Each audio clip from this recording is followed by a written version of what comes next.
So the Penguins get home ice advantage back. They're up 2-1. We'll talk about whether or not the Flyers are pretty much done in this series or not. But first, I'm going to talk about what happened the other day in Game 2, where Claude Giroux, in my opinion, crossed the line. There was no penalty call. There was no discipline. The NHL Department of Non-Safety decided that it wasn't worth it. Andrew, I looked at that play a lot of different ways. I know slow-mo reveals something maybe differently than fast motion, but still, it looked to me like he knew what he was doing. Do you agree? Yeah, I do.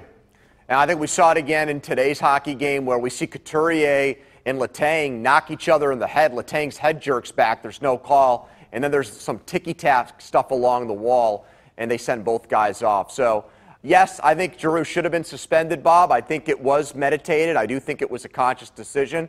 I would have suspended him somewhere in between what happened with Kadri and what happened with Drew Doughty. Doughty gets a game, and I thought it was way lighter than what Which Giroux made me did. think that Giroux was going to get something. Yeah, I thought he was going to that. get somewhere in between the 1 and 5 games. I don't know. For me, I mean, when you look at it in slow motion, it looks, I mean, he's looking at him over his shoulder, okay?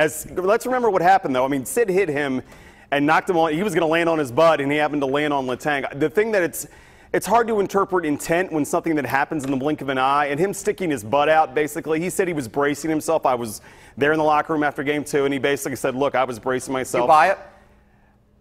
Looked like breaking and initiating to me at the same time. I mean, but we're talking a 6-inch movement of his butt, right? Well, this thing with his arm sort of suggested to me more some the elbow initiation. back. I don't know. It's suspendable. It's questionable. I don't know if it's suspendable. I thought it was, like I said, I think he was bracing himself and initiating contact. It wasn't an innocent play.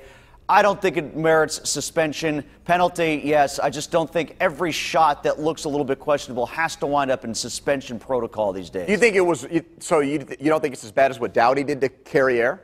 No, I thought that one was worse. Okay. All right, let's talk now about the Flyers. Down 2-1. Well, a lot of people, I've already seen it on Twitter. You know how Twitter is. It's irrational, and you get all sorts of opinions. Bob, you love Twitter, so I don't know what you're talking about. But it's irrational. And you also get, after Game 1, it's it. People were saying it's over. It's not over. It's a long series. We've seen ups and downs. People should know that historically. But where are the Flyers, and can they win this series, and how? I mean, how? How? You got a bus wreck. I mean, we're Sid and 87 kind of run into each other in practice and give each other concussions. I mean, Sid and 71, I'm sorry. They are not better than the Penguins. They're just not. I mean, puck luck, they haven't been competitive in 2 of the 3 games. I mean, they were competitive for the first 10 minutes today. Sid scores, and they're like, whatever. It's over, right? I mean, so they don't seem to be mentally tough enough in a game to sort of respond. I was very impressed with what they did in Game 2. But when you saw what happened today, what happened in Game 2 in the first 10 minutes today seemed like a last stand of sorts to me. Yeah, you know what, Bob? It's sort of a conflicting question insofar as if you're like me, I don't know what everybody else in the panel predicted, but I said Pens in 5. So did I. 6. So I guess I got to assume that it's over, because they've gotten their 1 win. But, when they got a 7-0 victory, I did not see 5-1 in Game 2 coming at all. I thought maybe the Flyers might scratch one out. I thought Pittsburgh might come in a little overconfident. They win a 3-2 kind of game.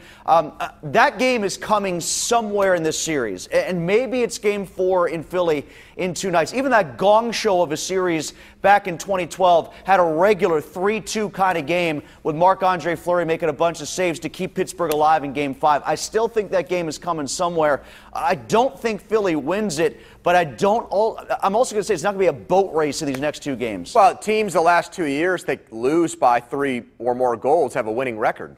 So there's something about the rebound effect with teams that get blown out, whether it's psychological, one team takes the other team more lightly, who knows. But to answer the question, is the series over?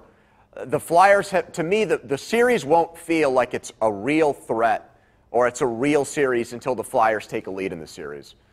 So, or it gets to a Game 7. So right now it's 2-1. The Penguins have blown them out in 2 games. I don't feel any better about the Philadelphia goaltending because it's 2 up and down.